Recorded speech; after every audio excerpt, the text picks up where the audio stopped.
Turgot had argued for a simplified coronation in Paris. This would have given the impression of a king crowned by popular acclamation, with the double effect of bringing extra commerce to the capital. Perhaps it was the May riots that persuaded the king and his advisers to go for the security of Reims, so much further from the capital. At all events, this excursion of the king and queen, exposing themselves to the public gaze a long way from Versailles and in the direction of the northeastern border, at a time when the physical appearance of royalties was generally speaking an unknown factor, was to have unforeseen consequences in years to come.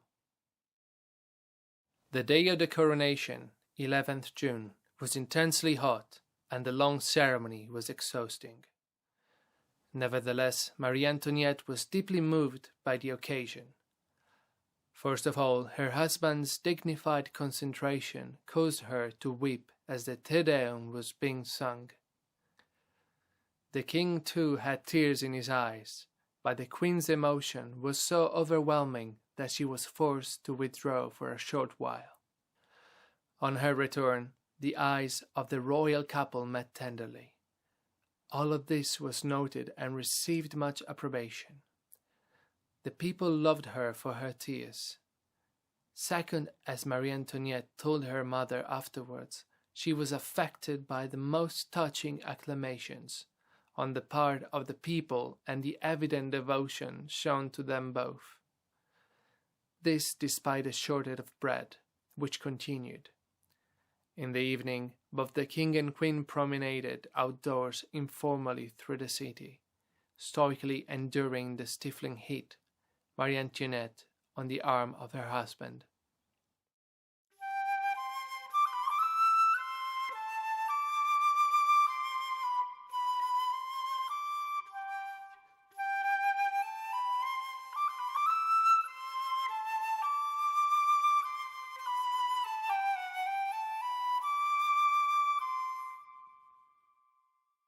Now, if at all, during the period of the Flower War, was the occasion where Marie Antoinette might have uttered the notorious phrase, "Let them eat cake." Instead, she indulged to her mother in a piece of reflection on the duties of royalty. Its tenor was the exact opposite of that phrase, at once callous and ignorant, so often ascribed to her. "It is quite certain," she wrote, "that in seeing the people who treat us so well despite their own misfortune, we are more obliged than ever to work hard for their happiness. The king seems to understand this truth. As for myself, I know that in my whole life, even if I live for 100 years, I shall never forget the day of the coronation." This was the tender heart yet, alone among the French royal family, refused to ruin the peasants' cornfields by riding over them, because she was well aware of the minutiae of the lives of the poor. In fact, that lethal phrase had been known for at least a century previously, when it was ascribed to the Spanish princess Marie Therese, bride of Louis XIV, in a slightly different form. If there was no bread, let the people eat the crust of the. It was known to Rousseau in 1737. It was credited to one of the royal aunts, Madame Sophie, in 1751, when reacting to the news that her brother, the Dauphin Louis Ferdinand, had been pestered with crying bread. Visit to Paris.